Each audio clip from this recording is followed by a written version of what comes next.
O sol de junho penetrava pelas janelas de vitrais do Schloss Marquardt, projetando sombras coloridas no piso de mármore. Eram 15 horas de sábado, e o palácio barroco nos arredores de Berlim fervilhava com os preparativos finais para o que a imprensa local já havia chamado de o casamento da temporada. Maximilian Becker estava na suíte do noivo, no segundo andar, ajustando sua gravata borboleta pela quinta vez. Ele tinha 34 anos e era diretor-gerente da Becker Industries, uma empresa de engenharia de precisão fundada por seu avô em 1952. A empresa empregava 800 pessoas em 3 instalações em Brandemburgo e tinha uma receita anual superior a 200 milhões de euros. Max assumiu as operações há 3 anos, quando seu pai se aposentou, e expandiu com sucesso para o setor automotivo, garantindo contratos com a BMW e a Mercedes-Benz. Seu padrinho, Jonas Müller, encostou-se na moldura da porta, observando-o mexer na gravata. Eles se conheciam desde o primeiro ano na Universidade Técnica de Munique, onde ambos estudaram engenharia mecânica. Jonas agora trabalhava como diretor de operações da Becker Industries, 2 andares abaixo do escritório de Max. "Você parece nervoso", disse Jonas olhando para o relógio. "A cerimônia começa em 40 minutos. Max se virou do espelho. Suas mãos tremiam levemente. "Não estou nervoso por me casar com ela. Estou nervoso com tudo o mais." Jonas franziu a testa. "O que isso significa?" Antes que Max pudesse responder, seu telefone vibrou sobre a cômoda. Ele pegou o aparelho e leu a mensagem empalidecendo. Jonas observou sua expressão mudar de ansiedade para algo que parecia medo. "Tudo bem?" perguntou Jonas. Max apagou a mensagem e colocou o telefone no bolso. "Tudo bem. É só o estresse de última hora do casamento." Lá embaixo, no grande salão de baile, 200 cadeiras brancas estavam dispostas em fileiras perfeitas de frente para um altar decorado com rosas brancas e peônias importadas da Holanda. A lista de convidados representava a elite empresarial e política de Berlim, CEOs, políticos, investidores de capital de risco e vários membros do Bundestag. A mãe de Max, Claudia Becker, passou 8 meses planejando cada detalhe com o coordenador de casamentos mais caro de Berlim, garantindo que o casamento de seu único filho fosse lembrado como o evento social do ano. A noiva, Isabelle Hartmann, estava na suíte nupcial do outro lado do palácio. Ela tinha 29 anos e era advogada corporativa em um dos principais escritórios de Berlim, especializada em fusões e aquisições internacionais. Ela vinha de uma família rica. Seu pai era dono de uma empresa farmacêutica em Hamburgo e a família de sua mãe tinha conexões bancárias que remontavam a 4 gerações. Isabelle e Max se conheceram em um baile de gala beneficente há 2 anos, apresentados por amigos em comum que imediatamente reconheceram que eles eram um casal perfeito no papel. Origens semelhantes, ambições compatíveis e o tipo de parceria que fortalecia a posição comercial de ambas as famílias.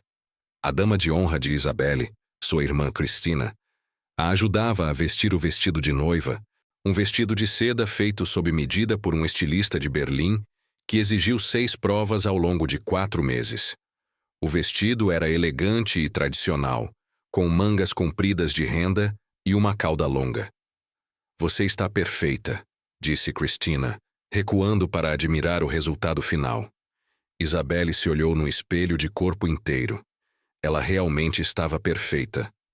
Tudo neste dia estava perfeito. O tempo, o local, o vestido, a lista de convidados. Então, por que ela sentia que algo estava errado? Seu telefone vibrou. Um número desconhecido. Ela atendeu e leu a mensagem. "Pergunte a ele sobre Helena." Isabelle franziu a testa. "Quem é Helena?" perguntou a Cristina. Cristina deu de ombros. "Não faço ideia. Por quê?" Isabelle mostrou a mensagem a ela. Cristina leu e fez um gesto de desprezo. "Provavelmente é spam ou um número errado. Não deixe isso arruinar seu dia." Mas Isabelle não conseguia se livrar daquela sensação. Helena. O nome parecia vagamente familiar, mas ela não conseguia se lembrar de onde. Às 15h40, os convidados começaram a se sentar. O quarteto de cordas começou a tocar o cânone em ré, de Pachelbel. Os funcionários do palácio circulavam entre os convidados oferecendo champanhe. Tudo estava ocorrendo exatamente conforme o planejado. Na ala da cozinha do palácio, Helena Reis estava terminando os preparativos finais para o jantar de recepção. Ela tinha 26 anos, era natural de Guadalajara, no México, e trabalhava como cozinheira particular para a família Becker há 18 meses. Ela tinha vindo para a Alemanha com um visto de trabalho, obtido por meio de uma agência que colocava empregadas domésticas em famílias europeias ricas. O salário era bom, muito melhor do que qualquer coisa que ela poderia ganhar no México, e os Beckers a tratavam bem, fornecendo um pequeno apartamento acima da garagem deles em Grunewald. Helena movia-se com eficiência pela cozinha, orientando a equipe de catering, verificando temperaturas, ajustando temperos. Ela era uma profissional, formada em uma escola de culinária em Guadalajara, antes de trabalhar em 2 restaurantes sofisticados na cidade do México. Os Beckers a contrataram especificamente porque Claudia Becker queria alguém que pudesse preparar pratos da culinária alemã e internacional para seus frequentes jantares. Mas as mãos de Helena tremiam enquanto ela arrumava os pratos de aperitivos. Ela ficava olhando para o relógio. 17 horas. Era todo o tempo que ela tinha antes que tudo mudasse. Às 15h55, o coordenador do casamento deu o sinal. Os convidados se levantaram. As portas na parte de trás do salão se abriram. Isabelle apareceu com o braço entrelaçado ao de seu pai. O quarteto começou a tocar o coro nupcial de Wagner. Max ficou no altar observando sua noiva se aproximar e, por um momento, quase acreditou que tudo ficaria bem. Isabelle caminhou lentamente pelo corredor, sorrindo para os convidados, com os olhos fixos em Max. Quando chegou ao altar, seu pai beijou sua bochecha e colocou sua mão na de Max. O oficiante, um pastor luterano que havia batizado Max quando criança, abriu sua Bíblia e começou a falar. Queridos irmãos, estamos reunidos aqui hoje para testemunhar a união de Maximilian Andreas Becker e Isabelle Marie Hartmann em santo matrimônio. A cerimônia transcorreu sem incidentes. Os votos foram trocados. Os anéis foram colocados. O pastor os declarou marido e mulher. Max beijou Isabelle e os convidados aplaudiram. O fotógrafo capturou tudo. O primeiro beijo, a caminhada pelo corredor, a chuva de pétalas de rosas brancas quando eles saíram do salão de baile. A recepção começou às 17 horas nos jardins do palácio. Longas mesas foram montadas sob tendas brancas, decoradas com cristal e prata. A equipe de catering serviu o primeiro prato, salmão defumado em blines com crème fraîche. Helena supervisionava da cozinha, certificando-se de que todos os pratos estivessem perfeitos antes de serem servidos. Às 19 horas, o sol estava se pondo e os discursos começaram. O pai de Max, Richard Becker, levantou-se e ergueu sua taça, falando sobre legado, família e o futuro da Becker Industries. O pai de Isabelle falou sobre as realizações da filha e como estava orgulhoso. Jonas fez o discurso do padrinho, compartilhando histórias da universidade que fizeram todos rirem. Às 20 horas, a dança começou. Max e Isabelle tiveram sua primeira dança ao som de La Vie en Rose, tocada por um quarteto de jazz ao vivo. Outros casais se juntaram a eles na pista de dança. O champanhe fluía. Tudo estava exatamente como deveria estar. Às 22 horas, Helena saiu da cozinha e caminhou até a entrada de serviço, onde seu carro estava estacionado. Ela havia feito seu trabalho. O jantar tinha sido perfeito. Agora, ela só precisava chegar em casa, arrumar suas coisas e desaparecer antes do amanhecer. Mas quando ela alcançou a porta do carro, uma mão agarrou seu braço. Helena se virou. Max estava atrás dela, ainda vestindo seu smoking, com a gravata borboleta afrouxada. Seu rosto estava corado pelo champanhe e pela dança, mas seus olhos estavam claros e focados nela. Precisamos conversar, disse ele baixinho. Helena soltou o braço. Não há nada para conversar. Estou indo embora. Já te disse isso esta manhã. Você não pode simplesmente desaparecer. Precisamos resolver isso da maneira certa. Helena olhou para o palácio. Através das janelas iluminadas, ela podia ver os convidados ainda dançando, ainda comemorando. Sua esposa está esperando por você lá dentro. Volte para a sua festa. Isabelle está ocupada com o fotógrafo. Tenho 10 minutos. Max se aproximou, baixando ainda mais a voz. Helena, por favor, não podemos terminar assim. Helena sentiu a raiva crescendo em seu peito. Terminar? Max. Isso terminou no momento em que você a pediu em casamento. Isso terminou no momento em que você marcou a data do casamento. Isso deveria ter terminado no dia em que comecei a trabalhar para sua família. Eu nunca quis que nada disso acontecesse. Mas aconteceu. A voz de Helena falhou um pouco. Durante 8 meses aconteceu. E agora preciso ir embora antes que sua mãe, sua esposa ou qualquer outra pessoa descubra. Max passou a mão pelo cabelo. Um gesto que Helena já tinha visto centenas de vezes quando ele estava estressado. Tudo tinha começado de forma inocente, 10 meses atrás. Max tinha chegado tarde em casa de uma viagem de negócios a Munique, exausto e com fome. Seus pais estavam em sua casa de férias em Sylt, e os funcionários da casa tinham a noite de folga. Helena ficou até tarde para preparar as refeições da semana, e quando Max a encontrou na cozinha, ela se ofereceu para fazer o jantar para ele. Eles conversaram enquanto ela cozinhava. Ele perguntou sobre o México, sobre a família dela, sobre por que ela veio para a Alemanha. Ela perguntou sobre o negócio de engenharia, sobre a pressão de administrar uma empresa, sobre como era crescer em Grunewald. A conversa fluiu com facilidade, naturalmente. Ele voltou à cozinha na noite seguinte e na outra noite também.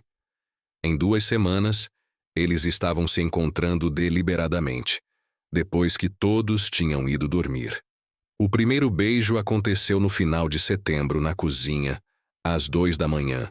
Max tinha acabado de voltar de uma reunião difícil do conselho, e Helena estava preparando doces para um café da manhã que sua mãe estava oferecendo. Ele a ajudou a amassar a massa. Suas mãos se tocaram, e então ele a beijou. Ela retribuiu o beijo. Ambos sabiam que era errado, mas nenhum dos dois parou. Durante 8 meses, eles mantiveram o caso em segredo. Encontros rápidos na cozinha tarde da noite.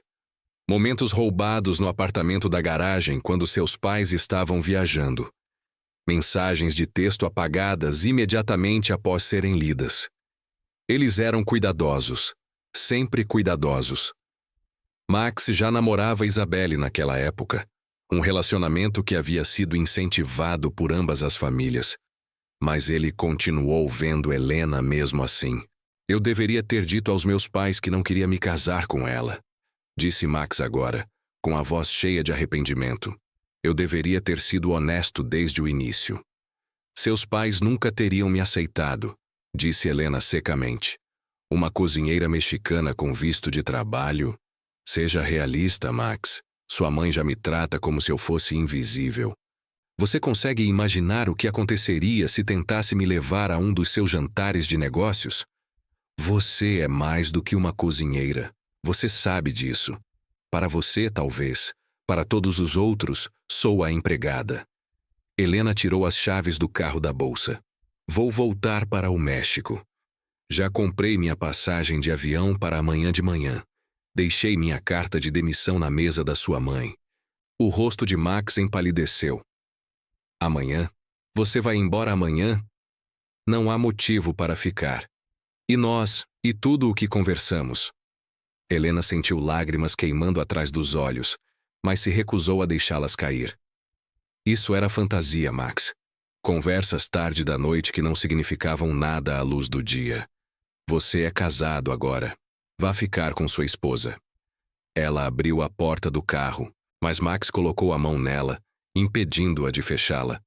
Helena, espere, espere. Deixe-me pensar sobre isso. Dê-me alguns dias para descobrir algo. Descobrir o quê? Você vai se divorciar 17 horas depois do seu casamento? Você vai contar para Isabelle que dormiu com a mulher que preparou o jantar do seu casamento? A voz de Helena se elevou ligeiramente, e ela se forçou a baixá-la novamente. Volte para dentro, Max. Esqueça-me. Isso acabou. Ela fechou a porta e ligou o motor.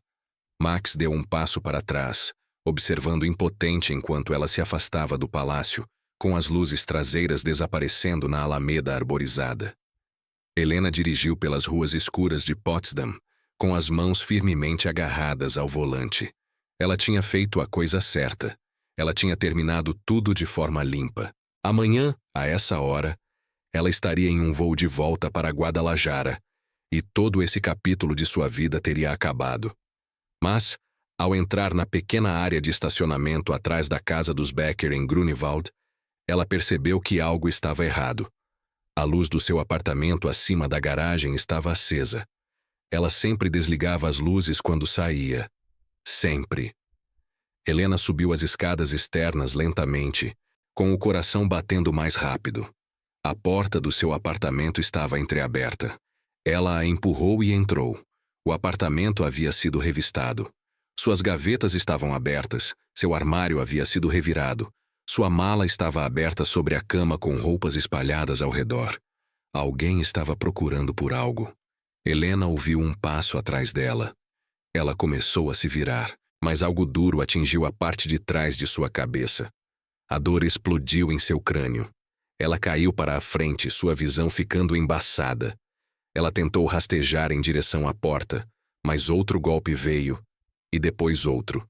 A última coisa que Helena viu antes de tudo ficar escuro foi um par de sapatos femininos caros, do tipo usado em casamentos. O sol da manhã de domingo já estava forte quando Claudia Becker passou pelo portão de sua propriedade em Grunewald, às 9h30.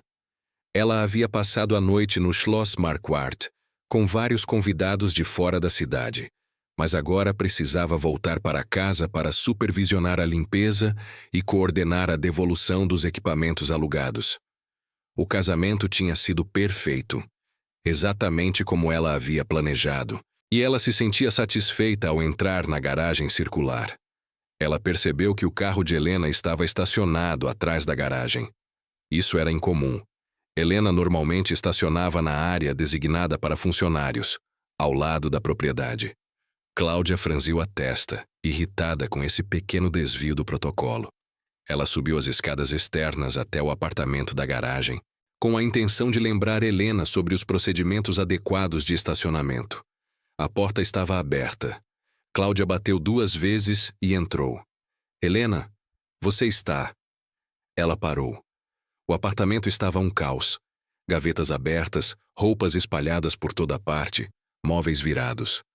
E no chão, entre a cama e a porta do banheiro, estava Helena Reis. O grito de Cláudia fez com que 2 vizinhos saíssem correndo de seus jardins.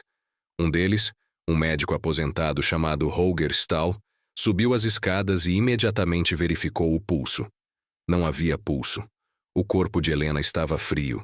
Ele estimou que ela estava morta há pelo menos 8 horas. A polícia chegou em 12 minutos.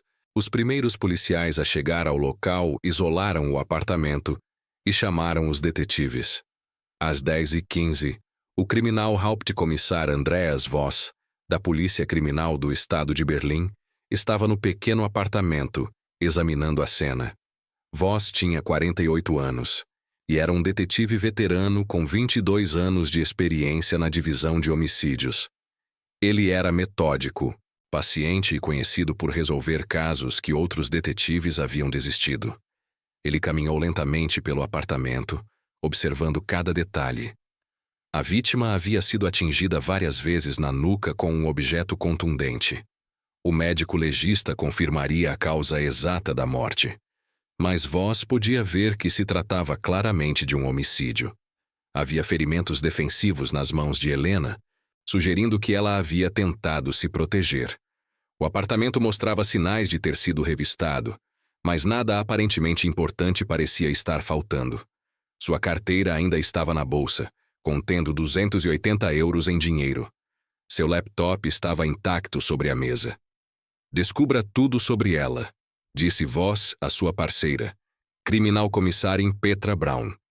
Histórico profissional, status do visto, família no México, amigos em Berlim. Quero saber quem ela era e por que alguém queria matá-la. Petra tinha 36 anos, era perspicaz e eficiente. Trabalhava com Voss há 5 anos e compreendia os seus métodos. Começou a entrevistar Claudia Becker, que estava sentada na sua casa principal, ainda a tremer devido à descoberta. Há quanto tempo a Helena trabalhava para si? Perguntou Petra, com o seu bloco de notas aberto. 18 meses. Ela veio através de uma agência que coloca empregadas domésticas. Tinha excelentes referências. Quais eram as suas funções? Cozinhar, principalmente. Preparar refeições para jantares em família e eventos. Ela era muito habilidosa. Cláudia fez uma pausa. Encontrei a carta de demissão dela na minha mesa ontem de manhã. Ela estava planejando sair. Petra olhou para cima bruscamente. Ela estava se demitindo? Ela deu um motivo? A carta apenas dizia que ela precisava voltar para o México por motivos familiares. Era muito breve. Ela parecia chateada recentemente? Algum conflito com outros membros da equipe? Cláudia hesitou. Nenhum conflito que eu soubesse. Ela era bastante reservada, profissional, tranquila. E quanto a relacionamentos pessoais? Namorado? Amigos? Não sei nada sobre a vida pessoal dela. Ela morava no apartamento acima da garagem e tinha sua própria rotina quando não estava trabalhando. Voss juntou-se a eles com uma expressão pensativa. Senhora Becker, sei que houve um casamento aqui ontem. Sim, meu filho Maximilian casou-se com Isabelle Hartmann. A cerimônia foi no Schloss Marquardt, mas Helena preparou grande parte da comida para a recepção. A que horas terminou a recepção? O evento principal terminou por volta das 23h. Alguns convidados ficaram até mais tarde, mas Helena deve ter saído antes disso. Ela não era obrigada a ficar durante toda a noite. Preciso da lista completa de convidados, disse Voss. Todos que participaram do casamento e da recepção. Cláudia empalideceu. Certamente você não acha que um dos nossos convidados... Ainda não acho nada, Sra. Becker. Mas alguém matou sua funcionária entre aproximadamente 22 horas ontem à noite e 2 horas da manhã de hoje. Essa pessoa tinha acesso à sua propriedade. Preciso saber quem estava aqui. Enquanto Petra reunia a lista de convidados, Voss examinava o carro de Helena. A porta do lado do motorista estava destrancada. Dentro, ele encontrou o celular de Helena preso entre os bancos. A tela estava quebrada, mas o celular ainda funcionava. Ele o colocou em um saco como prova. De volta ao apartamento, os técnicos forenses estavam coletando amostras e tirando fotos. Voss examinou os sapatos femininos caros que haviam sido deixados perto da porta. Tamanho 38, marca de grife, com lama nas solas. O tipo de sapato que alguém usaria em um casamento. Seu rádio chiou. Um dos policiais havia encontrado algo no jardim abaixo do apartamento. Voss desceu as escadas e caminhou até onde 2 policiais estavam perto de um canteiro de flores. Eles apontaram para um pesado suporte de livros de mármore parcialmente enterrado na cobertura morta. Tem sangue e cabelo nele, disse um policial. Parece ser a arma do crime. Voss agachou-se ao lado dele, tomando cuidado para não tocá-lo.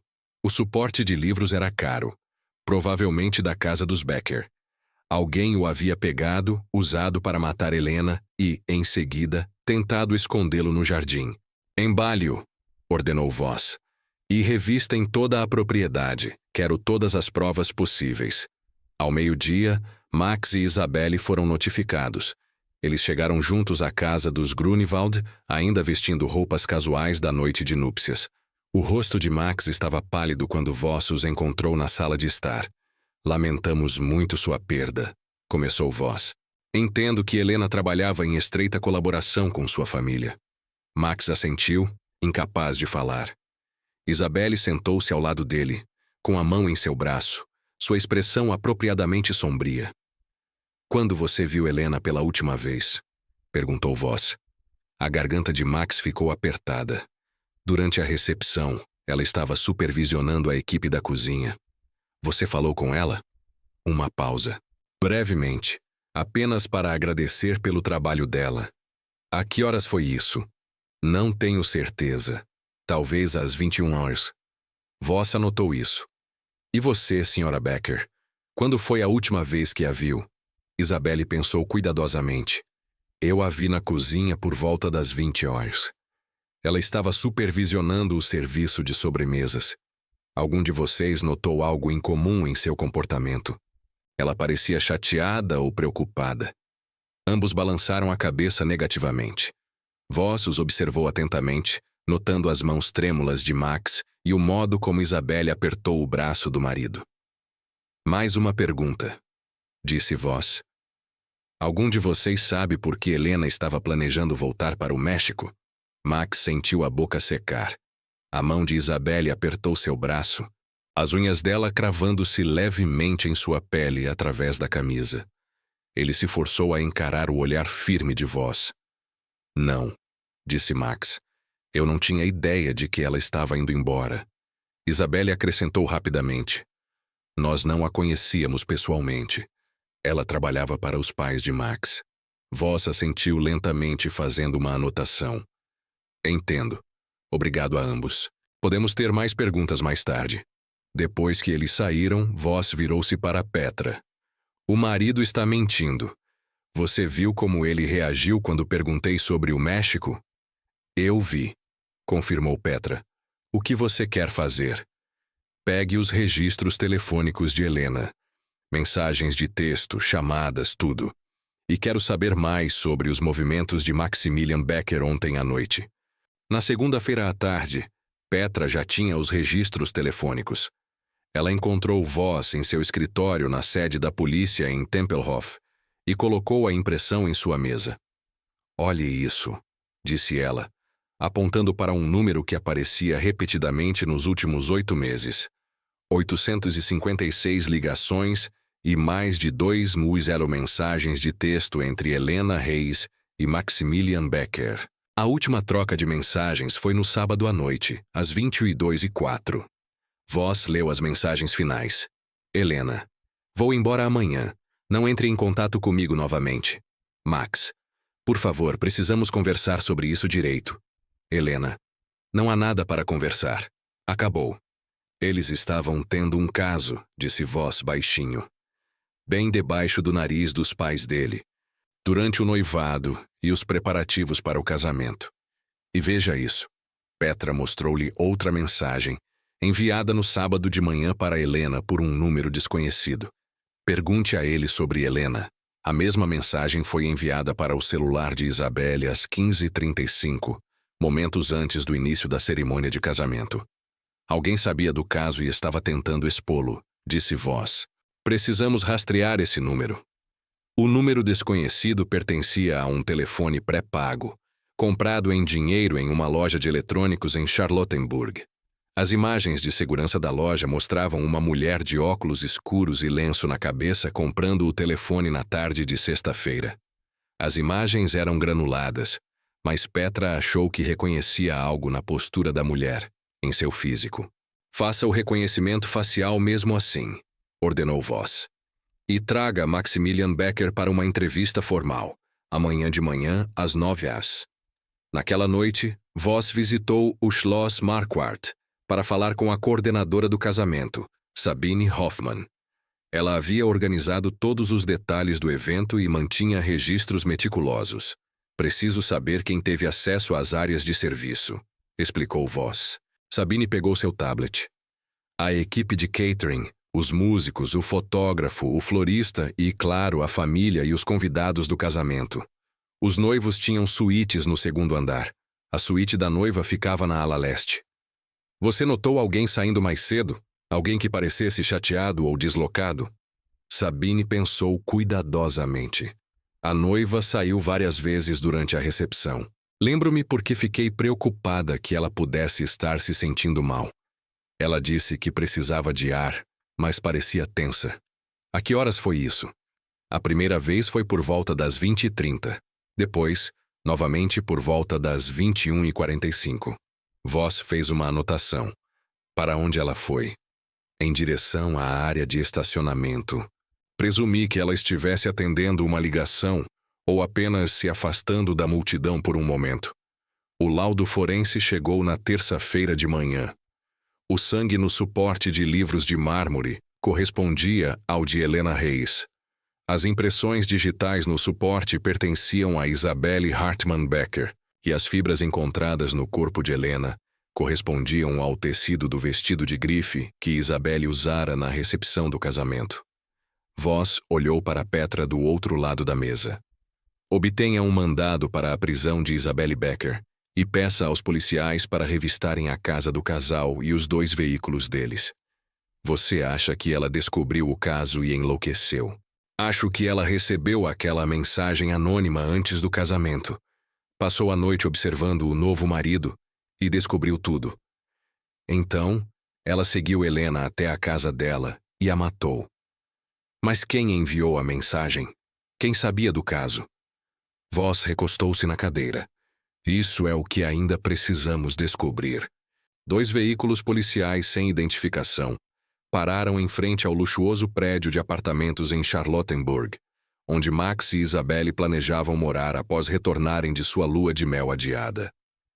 Era quarta-feira de manhã, 7h.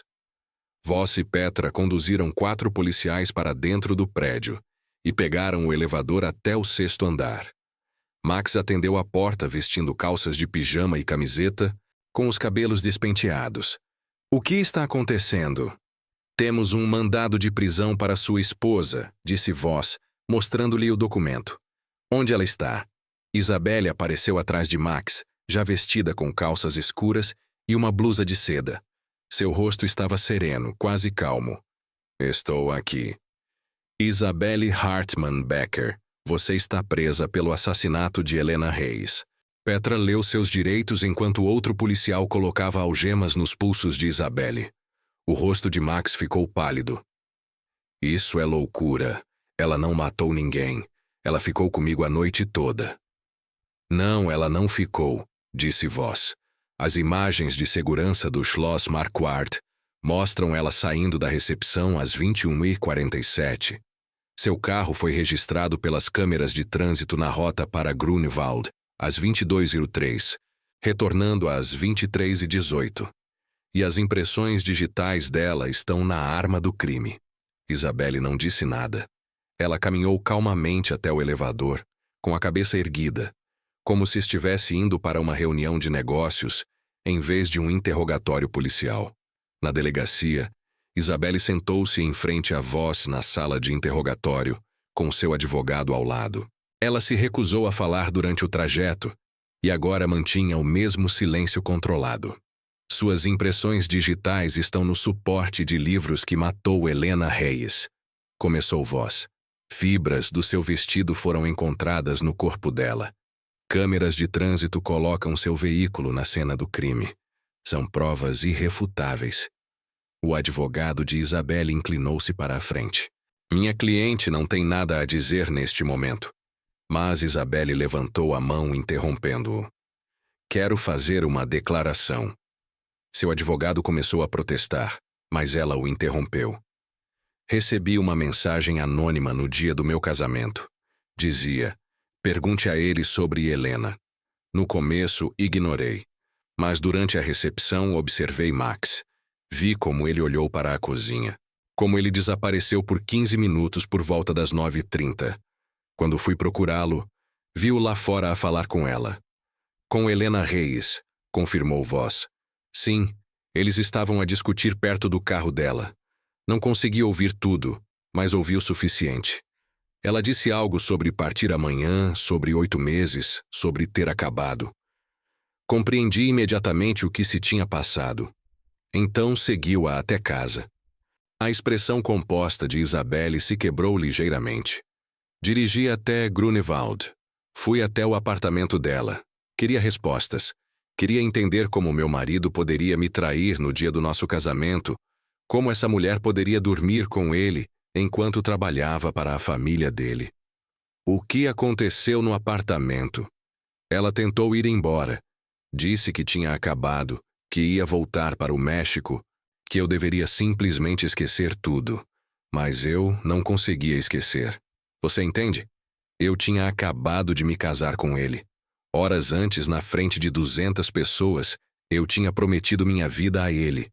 E ela agiu como se não fosse nada. Então você bateu nela. Isabelle fechou os olhos. Peguei o suporte de livros da estante dela. Só queria que ela parasse de falar, parasse de minimizar o que tinha feito. Então ela se virou para se afastar de mim, e eu. Sua voz falhou. Bati nela. Ela caiu, e eu bati nela de novo. Não consegui parar. A sala ficou em silêncio. Até mesmo seu advogado parecia atordoado. Quem lhe enviou a mensagem anônima? Perguntou Voz. Não sei. Acho que sabe. Voz colocou uma foto sobre a mesa. A imagem da câmera de segurança da loja de eletrônicos, aprimorada pelo laboratório. O rosto da mulher agora era parcialmente visível sob os óculos escuros e o lenço na cabeça. Essa não sou eu, disse Isabelle. Não, concordou Voz. É Christina Hartmann, sua irmã. Christina Hartmann foi presa em seu escritório em Hamburgo 3 horas depois. Ela chegou à delegacia de polícia de Berlim naquela noite, acompanhada por seu próprio advogado, com o rosto sem expressão, enquanto era conduzida à sala de interrogatório onde Voss a esperava. Como você soube do caso? Perguntou Voss, colocando os registros telefônicos de Helena na mesa entre eles. Christina ficou olhando para os documentos por um longo momento antes de falar. Fui à casa dos Becker em fevereiro. Isabelle me pediu para deixar alguns documentos do planejamento do casamento enquanto ela estava no trabalho. Cheguei mais cedo do que o esperado e vi Max saindo do apartamento da garagem às 6 da manhã. Helena saiu 10 minutos depois. E você não disse nada à sua irmã? Eu não tinha certeza. Talvez fosse algo inocente. Talvez eu tivesse entendido mal. A voz de Christina era firme, mas baixa. Então comecei a observar. Contratei um detetive particular em março. Ele confirmou tudo. Fotografias, cronogramas, centenas de mensagens de texto. Max e Helena estavam envolvidos desde setembro. Por que você não contou para Isabelle? A compostura de Christina finalmente se quebrou. Porque ela estava feliz. Você entende? Minha irmã tinha encontrado alguém que sua família aprovava. Alguém que atendia a todas as expectativas. Eu não podia destruir isso com base em um caso que poderia acabar por conta própria. Então você esperou até o dia do casamento para enviar essas mensagens. Achei que, se eu expusesse isso no último momento, Isabelle poderia cancelar o casamento. Ela poderia ir embora antes de se comprometer legalmente com ele. Nunca imaginei. A voz de Christina se quebrou. Nunca imaginei que ela confrontaria Helena. Nunca tive a intenção de que alguém morresse. Voz se inclinou para a frente. Você comprou um celular pré-pago, enviou mensagens anônimas com o objetivo de criar o máximo de caos possível e depois fingiu surpresa quando esse caos se tornou violento. Eu queria proteger minha irmã. Em vez disso, você a destruiu. O julgamento durou 9 semanas. A acusação apresentou provas contundentes contra Isabelle. Provas forenses, imagens de câmeras de trânsito e sua própria confissão. Sua defesa argumentou que se tratava de um crime passional, insanidade temporária, causada por extremo sofrimento emocional.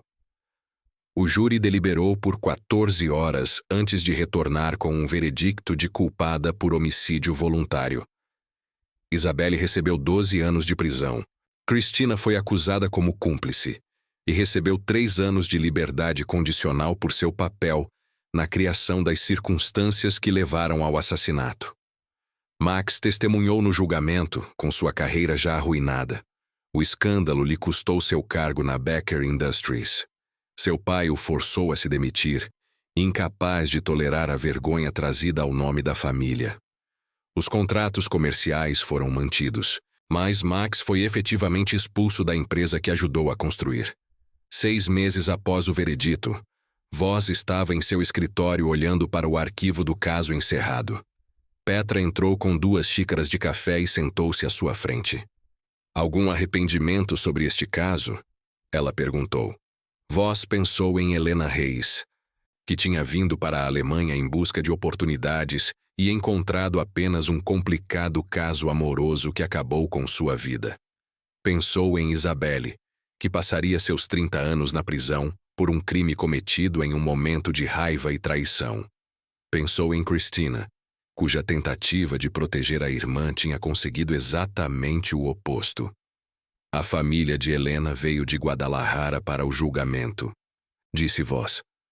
A mãe dela me contou que Helena mandava dinheiro para casa todos os meses para ajudar os irmãos mais novos a frequentarem a universidade. Ela planejava voltar para o México e abrir seu próprio restaurante.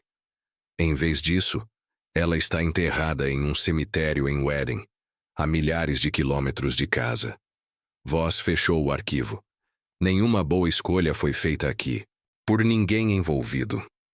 O caso foi amplamente divulgado pela mídia alemã durante meses. Tornou-se uma história de advertência sobre segredos, divisões de classe e a violência que pode eclodir quando a vergonha e a traição se chocam. A família Becker vendeu sua casa em Grunewald e se mudou para Munique. Max desapareceu completamente da vida pública. Em uma tranquila manhã de primavera, 2 anos depois, uma pequena placa memorial foi instalada no cemitério onde Helena estava enterrada. Ela foi paga por um doador anônimo, mas Voss suspeitou que fosse Max, finalmente tentando reparar um relacionamento que nunca deveria ter sido secreto, por escolhas que destruíram várias vidas. A placa dizia simplesmente: Helena Reis, 1998-2024. Uma chefe talentosa que se foi cedo demais. Que ela encontre na morte a paz que a vida lhe negou.